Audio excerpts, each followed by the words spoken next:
Hari Om is I am the one by which we know everything around in this world? Not really. That by which we know everything around in this world is called as the ego or the I thought. The one that thinks I am so and so, I am this body is what we call as the ego. It is the individual sense of our being. It is this individual sense in the form of I am this body, I am so and so, which knows everything around in this world, which takes ownership of things in this world, which takes ownership of all the actions that this physical body does. It takes itself to be the experiencer of all that experience that happens to this body and mind. It takes ownership of all the different kind of ideas and thoughts which happen in this mind.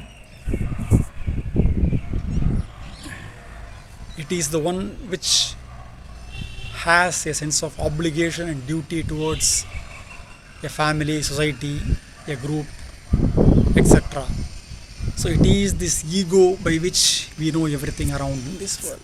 So what we call as the I am, the pure being, is the underlying source of this ego. It is the source from which the ego or the mind arises. So this being the case, how can we turn our attention towards this pure being or the pure I or the presence of Bhagavan?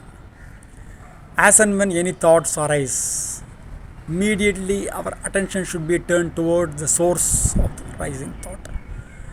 When we just turn our attention towards the source of the thoughts, then naturally our attention will be on the pure I, the pure being, because it is from the pure I or the presence of Bhagavan that this ego or the mind rises up. So when we turn our attention towards the source of the thoughts or the mind, then we are naturally merging our mind in the pure I or the pure awareness for a time being. So for the time being, we are remain merged with the presence of Bhagavan. Then again, our ego or I thought rises, next thought rises. Again, our mind flows towards worldly objects. We let our mind wander, and again we become vigilant. We become aware that we are wandering. Again, we turn our attention back towards the pure I, the source of the ego. Thereby, again we merge or subside our ego into our pure being, the I am. So we need to keep on doing this process of turning our attention within as and when any thoughts arises.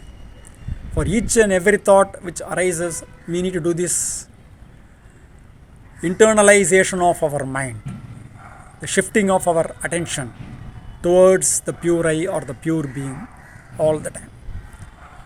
With due practice, again and again, all through the day, every day, naturally we will learn to remain subsided, ego subsided in the pure I for as much time as possible. And in due course of time, like a doll made of sugar getting dissolved in the water, when placed in the water, same way the ego one day will fully dissolve in the ocean of pure being of the presence of Bhagavan, and it will happen by itself. We don't have to pay any attention to all these things, just need to know like these things happen by itself. The only thing we need to do is to keep our attention always on the presence of Bhagavan, the pure I.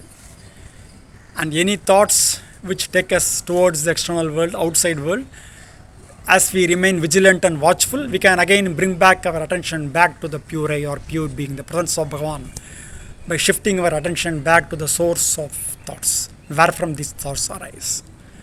So this is the great practice of Mahayoga as taught by Bhagavan Sri Ramana, by which very quickly one can always remain in the presence of Bhagavan,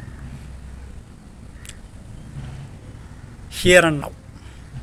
This is the greatness and supreme nature of this practice of Mahayoga as revealed by Bhagavan Ramana.